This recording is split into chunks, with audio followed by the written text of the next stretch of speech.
Hey, true crime fanatics, this is Claire. And I'm Andy. You're tuned in to the Homicide Hobbies podcast, which is a podcast for people who love to hear about the horrendous crimes that people commit. Enjoy. Well, what do you have for us today? So I know. Wait, when and where? So I know I just did a case that was way back when, but I kind of like them cases. So today I bring you a case from 1936 in Pueblo, Colorado. I don't think we've done one in Colorado before. Which one did we do in Colorado? I think I've done two. No, you have not. Dude, the shit eater case was in. Oh. And I'm pretty sure I have done one. One of the ones I just recently did, he killed people in Colorado. Him and his lady hopped all over the U.S. Were you about to call her a lady feller? I was. Hey, nowadays you never know. Sorry, not sorry if I don't remember your turd eaters. I block that shit out. Literally. Anyway, so we're in Colorado in the 30s? Yep. On August 2nd, 1936, 72-year-old Sally Crumply was attacked in her own home. She and her 48-year-old niece, Lilly McMurtree, were assaulted by a stranger. Sally was bludgeoned to death, and her niece survived the assault. Just going to hop right on into this one. Yeah, I was going to say, I didn't even get any warnings, nothing. Less than 2 weeks later, on August 15th, 1936, a husband and wife went out for an evening together, leaving their 2 daughters and son home alone. Dorothy Drain thought she and her sister would be safe in their beds in their Pueblo, Colorado home. As everybody should be. And they should have been safe. I don't think anybody goes to bed being like, I could be murdered tonight. Otherwise, I think there'd be less sleep. I'm sure there's people... No, those are the people who don't sleep at night. And the people going around breaking in, they don't nap at night neither. That's because they're on meth. Anyway, a man broke into the Drain home and raped 15-year-old Dorothy and then brutally murdered her with an axe. Hold up. What the hell is with you and axe ones? It's the 30s. It was more easily accessible. He also viciously attacked Dorothy's 12-year-old sister Barbara with the axe. However, their brother, he was left safe and sound asleep in the next room. Well, that's fucked up. I figure he must have been one hell of a sleeper because those walls were not thick. Or he was in on it. No, I think he's like 9. You don't know? That's true. But you figure either the guy attacked them real fast and committed necrophilia. Ew. Or it was a real silent attack because how did he not wake up? Anyway, Dorothy's sister Barbara was given 50-50 odds of surviving the murderous attempt on her life. Thankfully, she does pull through. Police issue a massive manhunt for what the surviving victims described as a Mexican-looking man. Feeling the pressure to find their assailant, it became an all-hands-on-deck kind of manhunt. Police searched down the local railroad lines and found 21-year-old Joe Arridy. Joe had a darker complexion because both of his parents were Syrian, not Mexican. His parents immigrated to the U.S. in 1909 in search of work. Joe was a special kind of feller. He was generally always happy. He was easygoing, but Joe had a few problems. He had a very low IQ. Do you want to guess how low? 50. Close. 46. I'm a good guesser. Like mine's, I guess. I was wondering why you were going quiet. Were you showing us the relay or the response time on 46? Joe couldn't tell the difference between an egg and a rock. What? Joe also didn't know the difference in colors. He spoke real slow and had trouble forming sentences. He sure could figure out what to do with his dick, though. Joe attended elementary school, or attempted to. I thought of that scene in Forrest Gump, but that's just me. And the principal told Joe's parents just to keep the lad at home because he can't be taught. That's so fucked up. I know. Now, the reason for Joe's low IQ isn't due to a head injury, but rather due to inbreeding. Ooh. His parents were first cousins.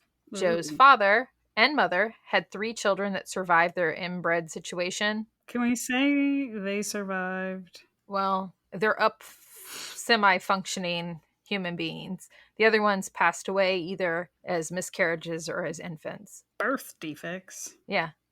By 10, Joe was put into an institution for mental defectives. I mean, I guess I knew that. I knew people with Down syndrome they put into institutions, but it didn't dawn on me that just anybody they figured was a bit slow. Yeah, it sounds. He doesn't know what an egg in a rock. Uh-uh. That's more than a little slow. It's a lot. He had trouble speaking. The Yeah. doctors at the institution decided to do a study on the Arridy family. They described Joe's mother as feeble-minded, and Joe's younger brother was described as a high moron. Like drugs, or he No, ranked just high. ranked high on the moron scale. Which, could we say that's even high? Like, I read that and I was like, man, they sure did things different in the 20s. But Joe's father regretted the fact that their eldest son had been sent away to this institution and requested that his son be released back to their family's custody just 10 months after being sent away. they're like, he practically is the genius of the family. By August 13th, 1926, Joe was home with his family under the conditions of having a probation officer. People feared what they didn't understand, and Joe was harmless, but because of the level of slow he was, they needed to keep an eye on him. So you said his probation officer at this point, had he committed crimes? Because I thought No. you rewound. Nope. Why does he Nope. have a probation officer then? Because they didn't understand him. He's 10 at this point. They don't understand the way his brain works, that it doesn't really work, and they just want to keep an eye on him. And it doesn't help that they're not white. So when Joe was just 13 or 14, his father was sent to prison for bootlegging. While his father was away, Joe was attacked by a group of teenage boys. This group of teenage sexual predators forced Joe to perform oral sex on them, and then they took turns holding Joe down while they sodomized the simple-minded boy. What the hell? Where do you find these cases? And poor little feller. Oh, it broke my heart to read that. Joe's probation officer, it gets so much worse. You like that? I said worse instead of better. I know. Well, after a little boy is sodomized, I would hope you wouldn't say it gets better. So Joe's probation officer walked in while the teens were assaulting Joe. Oh, what the fuck? The probation officer wrote a letter of complaint to the school superintendent. What? A letter of complaint? I'm gonna write a strongly worded essay. This is just not right. Well, the probation officer misrepresented the rape and said it was consensual, citing that the same-sex and interracial nature of the assault as evidence that Joe posed a moral danger to society, calling him, quote, one of the worst mental defective cases I have ever seen. He placed the blame on the superintendent for allowing Joe to leave that other school in the first place. Oh. And then Joe's assailants did not receive any sort of punishment. Joe, however, was removed from his family, and yes, while they're inbred, they do love him and they care for him. Right. But Joe was forced to return to the school for mental defectives. I thought that was sad. So while Joe was at the school decided Joe, because he was so slow, could only be taught tasks of not too long duration, such as mopping floors or washing dishes. As we've discussed many times, those with a low IQ, it leaves the individual susceptible to manipulation, and Joe was often mistreated, beaten, and manipulated by his peers. He only ever became close with one person, and that was a kitchen worker named Miss Bowers, who supervised Joe's chores. That was during his entire 7-year stay. That was the only person that ever showed him kindness. I thought that was so heartbreaking. Does he know, though? I think he knows that when he's being hit, it doesn't feel good. Yeah, it's not good. But I'm just curious, like, he might not be aware of the full level of his situation. Which is still sad. But it's sadder if he's aware of it, too. Yeah. I feel like just like a beaten puppy, he's going to learn that if he goes near this group of people, he's going to get beat up. You know what I mean? Yeah. He might not understand it. He might understand that whatever they're doing to him does not feel good. Well, I'm talking about being aware of that there's another way to live if that's all he's known. It's sad that that is all he's experienced, but just because that shouldn't be the thing. But which is unfortunate because he could be home with his family who does not abuse him. I would hope they don't. They don't. Joe's family fought hard to try to get him home, but they were refused every time. The school claimed they were keeping not only Joe safe, but they needed to keep Joe locked away for safety reasons due to his perverse habits. They're referencing him being raped. Yeah. It was also put into Joe's school file that Joe was easily manipulated and taken advantage of. There was even an incident that was recorded where Joe took the blame for stealing cigarettes, even though it turned out he did not do it. Well, we've seen that with low IQ. They're easily Manipulated. convinced. You figure when you got somebody that doesn't really form sentences and you say, "Did you do this?" and they just nod their head yes. I mean, Yeah. But Joe finally escaped from the school's clutches on August 8th, 1936 at 21. Now, I don't know if he was released or actually escaped, because I did find articles that referenced him and a fellow schoolmate escaping. So I think they actually escaped. Well, good for him. Yeah. He wasn't the brains of the operation, I'll assume. So that's fucked up, Claire. So he mimicked train hopping laborers with the fellow school escapee, and eventually they traveled through Colorado, Utah, and Wyoming.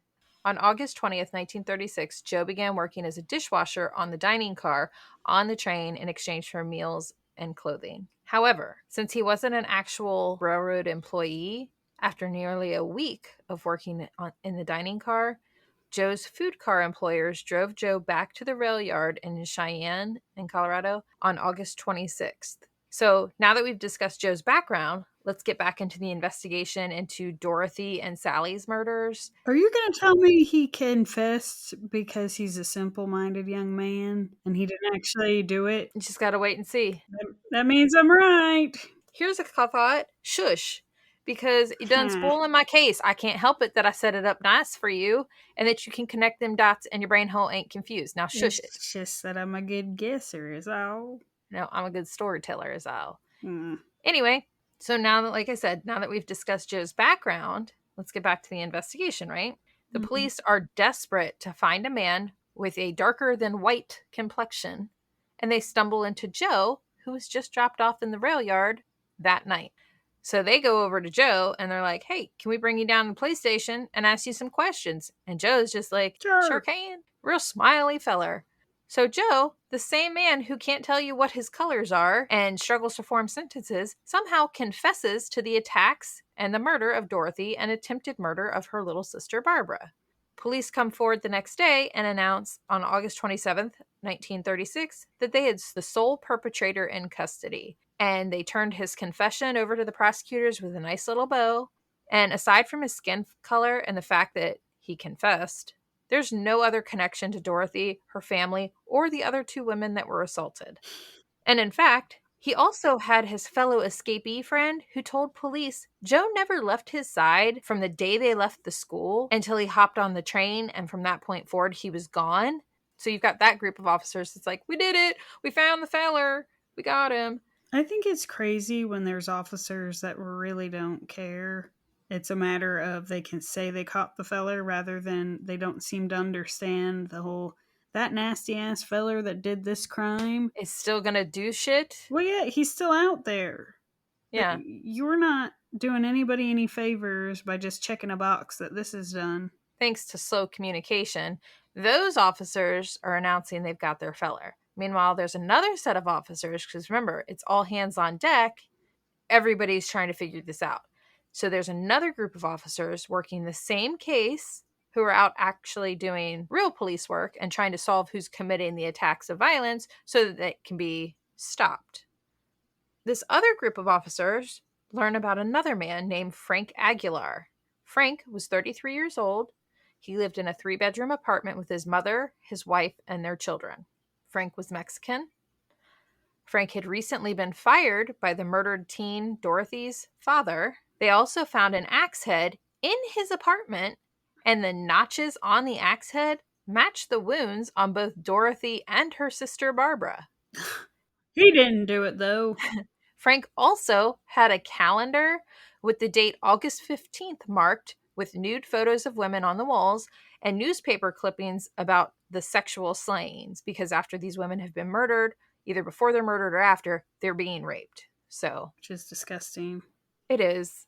Frank was also connected to the other murder and assault that happened 2 weeks prior to Dorothy and Barbara being attacked. The attack on the 72-year-old Sally Crumply and her 48-year-old niece, Lilly McMurtree.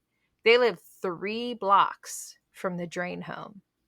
I know it's terrible of me to say this, and I'm not trying to shame Dorothy or Barbara's parents, But if someone is assaulted and someone else is murdered 3 blocks from your home, why would you leave your kids home alone? Were they working or were they partying? They went out for an evening together. Hmm. They went out on a date night. It was only 2 Can I weeks. assume that this is not the best area and it's not, maybe this is like there's always shit happening? I guess.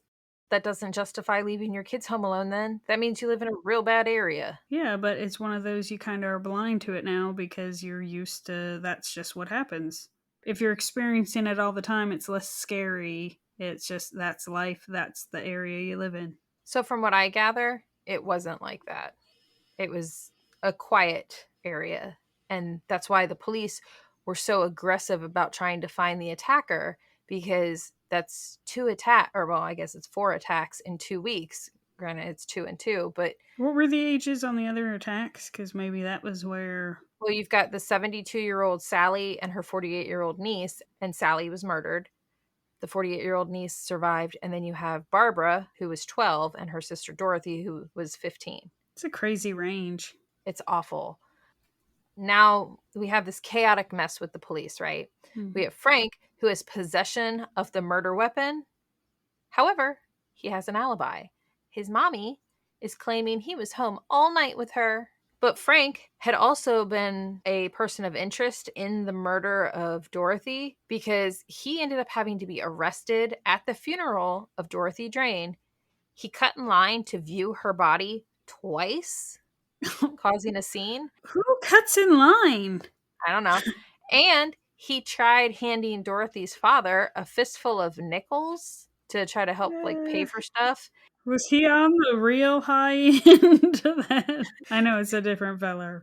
I'm just saying. So keep in mind, Dorothy's father had recently fired Frank. And Even if he wasn't fired, who hands somebody nickels? I don't know. But when he was arrested from causing a scene from the funeral for all that, the officers made a note that there were blue fibers under his fingernails. Dorothy's sheets, where she was found murdered, were the same shade of blue as what was under Frank's fingernails. The only reason he wasn't arrested is because his mommy was claiming he was home with her. So the officers, rather than do the right thing and arrest Frank and let Joe go free, they go back to Joe and they get him to once again admit to the murders, only this time they get him to say his friend Frank was with him during the attacks. Oh, jeez. Dorothy's sister picked Frank and only Frank out of the lineup of possible people that assaulted her and murdered her sister. Lilly, the surviving niece of the murdered 72-year-old Sally, she also said there was only one man that attacked her, and she also pointed out that it was Frank. In spite of all the evidence and the survivors' testimonies, police decided to proceed as if both Joe and Frank had committed the murders and rapes together.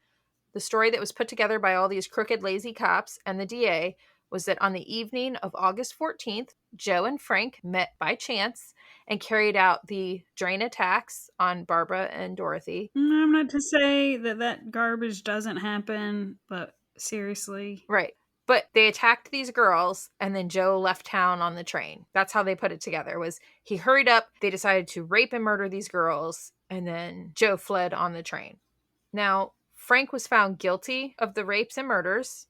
He was sentenced to death on December 22nd, 1936. He was executed less than a year later on August 13th, 1937 in Colorado State Penitentiary.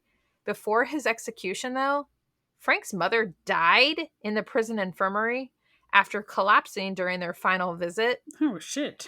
Oh, and then during the execution, a male spectator died of a heart attack. What the hell is going on there? I don't know, but that execution chamber was very active that day. Was there a lot of food poisoning going on in town? Maybe. As for poor Joe, another woman came forward after seeing Joe's picture in the paper, and she claimed that Joe also attacked her. Once again, the police go and they ask Joe, hey, did you attack this woman? This woman's name was Helen O'Driscoll. She's claiming she was attacked August 23rd, 1936. And once again, Joe confessed. Now, I know I've thrown a lot of dates out there at you, but Joe was on the train working as a dishwasher and wasn't even in the same state as Helen when she was attacked. His coworkers and his temporary employer even came forward and said there was absolutely no way that Joe attacked anyone on the 23rd because the train was not anywhere near where she was attacked and Joe was accounted for the entire time. However, the police didn't care about that. During Joe's trial, the state's psychiatrist labeled Joe as sane, but as an imbecile. Poor Joe. I know. It breaks my heart. The prison deputies also claimed that Joe would show great remorse for his crimes when he was in private. To prove Joe's mental development, or lack thereof, his lawyer encouraged the prosecutor to ask him several questions, ranging from case-related questions to common household knowledge. When prompted, Joe said he'd never seen a hatchet and didn't even know what one looked like. When they held up coins, he couldn't tell the difference between a nickel or a dime. And for crying out loud, when a man was pointed out in the gallery in the courtroom, Joe did not even recognize his own father. He needed glasses. This poor kid, I mean, I guess he's not a kid, but this poor feller, it's not right. He also stated, not that it matters, apparently, that he didn't know Dorothy Drain or Barbara Drain or Frank Aguilar. He had no idea who these people were. And even Barbara Drain testified for the defense, and she said Joe was not there when she and her sister were attacked. Unfortunately, the jury could not see beyond his false confession, so Joe was found guilty of rape and murder on April 17th, 1936. Can I just say that this is wild?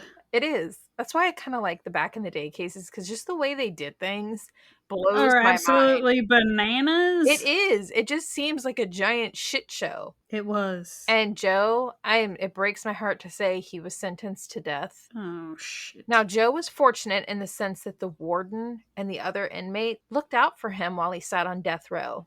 They were probably the only group of people that treated him kindly and genuinely cared for him. He was always smiling. He was always happy. The warden would bring him toys to play with, and he would even bring him gifts for Christmas. Everybody absolutely loved Joe. You couldn't not like Joe. He was too slow to be an unkind person. I know that sounds awful to say. No, he was just happy. Yeah. And before Joe's trial was completed, his father passed away on February 24th, 1937.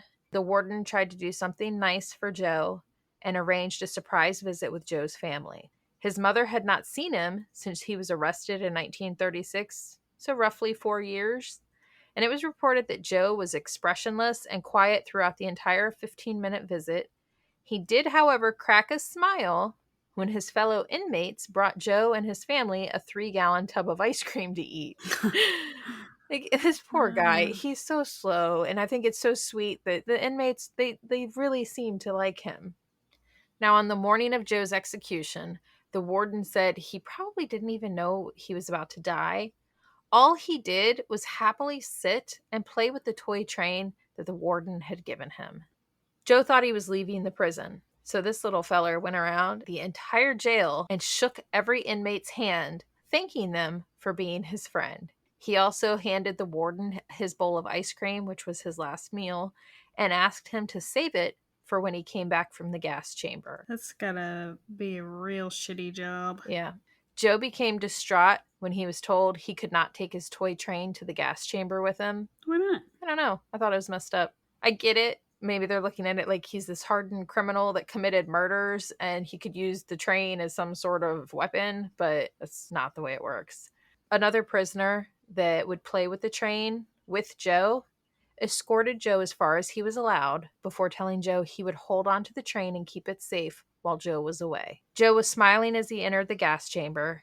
After having his last rite and sitting down inside the chamber, Joe's smile quickly faded when he was blindfolded for the execution, because he was scared.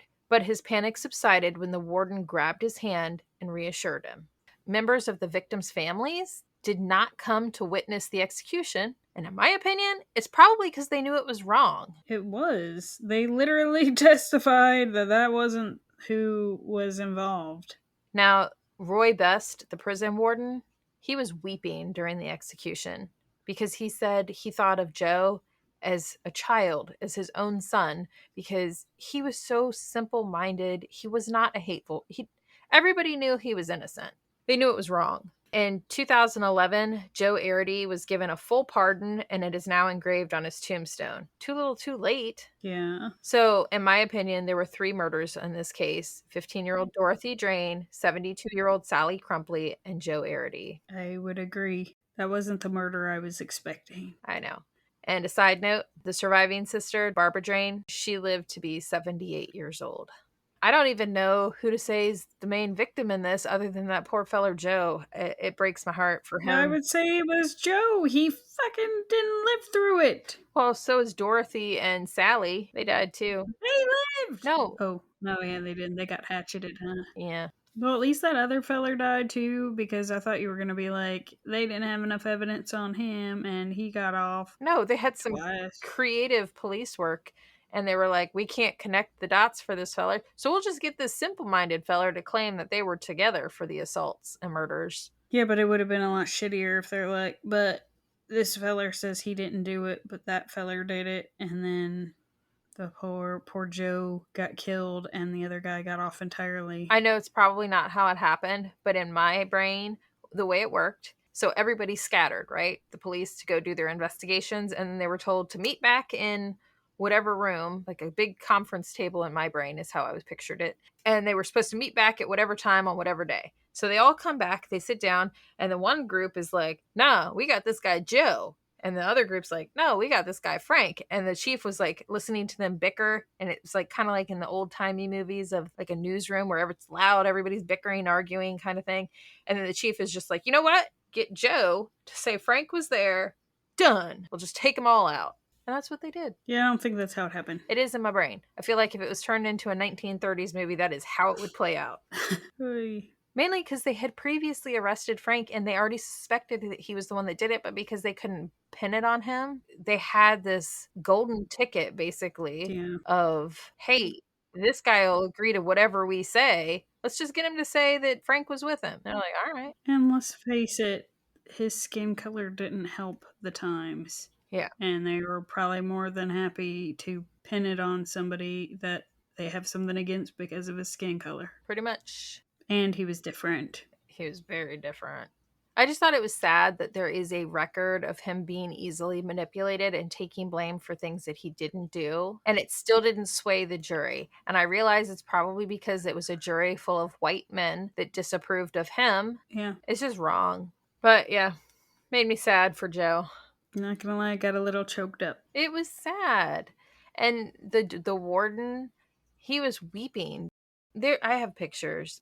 He's so smiley, and he's playing with his train that the warden gifted him. And it's the same toy that he gave his like 6-year-old son or something. So I'm going to go back to just like before when he was institutionalized and wasn't really aware of it, is that I think that's what kind of makes it sadder. And by the way, I totally did a case where a feller got executed that was simple-minded. No, it doesn't count. He was simple-minded because he tried to commit suicide and they brought him back. Yeah. He did what he did. But I'm just saying, he was not an innocent feller. He was just simple-minded because his suicide attempt failed. But when they don't understand is what I'm getting at, is like, I can't imagine being the person who has to complete that punishment there. I could do it. And it's just like, on your bullshit. case, on your when case, I could have done it. On my case, this feller, fine. No. Right, but that's where I'm saying is all. But that's why there's also things in place for they can't get the death penalty if they're not mentally there. And the times that, unfortunately for Joe, is there wasn't a whole lot on mental faculties or lack thereof. Yeah, they were just guilty because they were slow. Yeah. They didn't even do anything. He had a freaking probation officer and hadn't even committed a crime. His crime was being born slow. Yeah. Well, so that was also, I mean, even now you figure people will judge what they aren't familiar with. And it was way more in the 30s, so. Yeah. We're real sad. Sad for Joe. I mean, sad for the families that had their daughters and loved ones murdered and attacked, but also sad for Joe because he didn't do nothing. He wasn't even a part of it. I also think it's wild, the things that occur, and it's just like the fact that you can have a witness be like, yeah, that person didn't do it, this one did it, and they're like, yeah, we don't care, we're gonna kill him anyway. What? Yeah. He's just a little lady who don't remember it correctly. We know who did Two it. different little ladies that were like, he didn't do it. It Yes. was this feller. And they're like, the police were like, no, you silly little lady. You got hit on the head way too hard with that axe. It was this Yeah. feller and this Just not, feller. you're just not remembering correctly. But don't you worry, we'll fix him up real good. I'm going to send you a picture of him because it really made me sad. He's just such a happy feller. When you see him, he doesn't look dark skinned. Did you get the email? I didn't. I was waiting for a text. You don't always tell me to email it. My God, Andrea. What? Dude, he's not a black feller. I didn't say he was black. And are you sure that's the same person? Because Frank is the guy that didn't. Frank looks not nice. Yeah, Frank looks like he's... Frank looks like he got executed, actually. And then they had to do it again because it didn't take. Because his hair's sticking straight up. Yeah. But the little guy, Joe, and he's sitting there playing with his train, and he's so happy. It's sad. But he doesn't have a dark complexion. I don't know what the hell they're talking about. He's just darker than pasty white.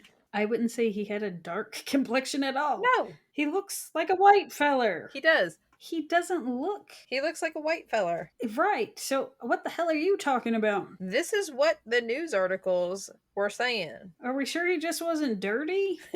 No. Turns out they arrested him, and then once he was bathed, they were like, oh, fuck, just go with it. Now, Frank Aguilar... He does look like he has a slightly darker complexion. He does. And he doesn't look like he'd be a nice feller. Well, fuck, Andrew, you should have sent these pictures earlier, because I thought you were talking about some segregation, some racist level issues, which I understand. If you have any sort of a darker complexion, there are people who will be racist towards you. But I wasn't thinking we're talking about a lightly tanned feller.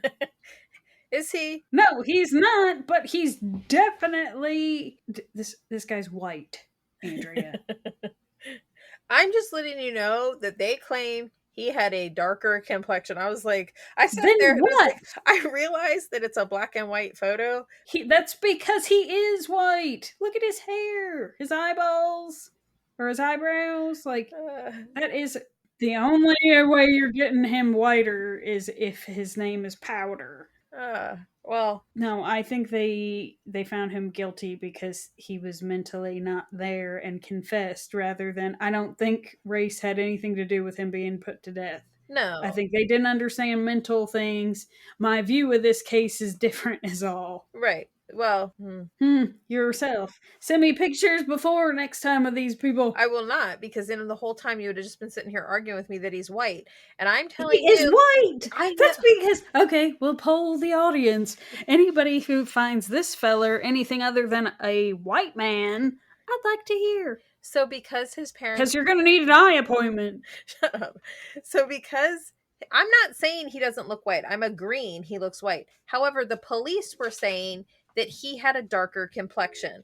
And I was like, what? I'd like to know what's going on in this part of California, that apparently there's a lot of inbreeding, because the police officers have some head injuries if they don't. Apparently so do you, because it's Colorado, not California. I just assume. But you don't need to. I done it started with a C. They're the same. I'm just kidding. I realized, just so we're clear, they're not the same. They're not geographically near each other. Anyway, it makes it worse that I just saw where it's from a Denver thing. Anyway, just saying is all. I was thinking there were racial undertones with him being put to death. Like, you got a jury of white men putting to death a black feller. Right, but... That's not the case. I know. That's the way it was going down in my brain hole. So if you look up... It did lead to me looking at people from Syria and what their skin tone looked like. And because both his parents were Syrian... Well, they were fucking relatives, so... They do have more tan skin. So I don't know if maybe the pictures, it just doesn't capture it at all. But I don't know. I didn't want you to get distracted off the pictures, because he is described by everyone as having a darker complexion. It just doesn't look like it at all in a black and white photo. doesn't look it because he isn't. Anyway, that's why I didn't send it to you earlier, because I didn't feel like hearing you run your pie hole. Whatever. Thank you for listening to Homicide Hobbies. I'm Claire. I'm Andy. Follow us each week to get your fix of the atrocities that occur in true crime. And don't forget to tell people about us and rate us if you like us. But don't rate us if you didn't. Just change the channel.